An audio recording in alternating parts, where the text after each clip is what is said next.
एक धनवान मनुष्य था जो बैंजनी कपड़े और मलमल पहनता और प्रतिदिन सुख विलास और धूमधाम के साथ रहता था।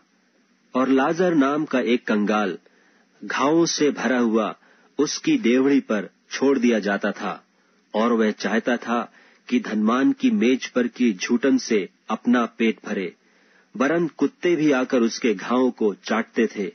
और ऐसा हुआ कि वह कंगाल मर गया और स्वर्गदूतों ने उसे लेकर इब्राहिम की गोद में पहुंचाया, और वह धनवान भी मरा और गाड़ा गया।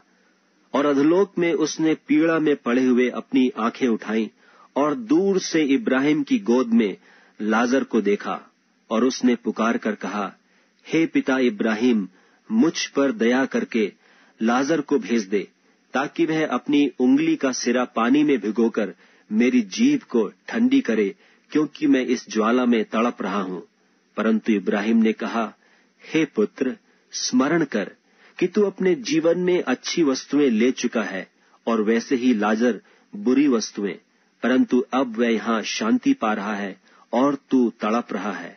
और इन सब बातों को छोड़ हमारे और तुम्हारे बीच एक भारी गड्ढा ठहराया गया है कि जो यहां से उस पार तुम्हारे पास जाना चाहें वे न जा सकें, और न कोई वहां से इस पार हमारे पास आ सके।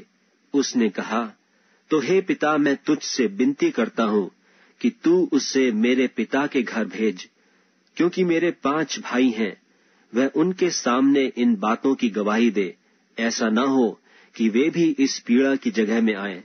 इब्राहिम ने उससे कहा, उनके पास तो मूसा और भविष्यद्वक्ताओं की पुस्तकें हैं, वे उनकी सुने।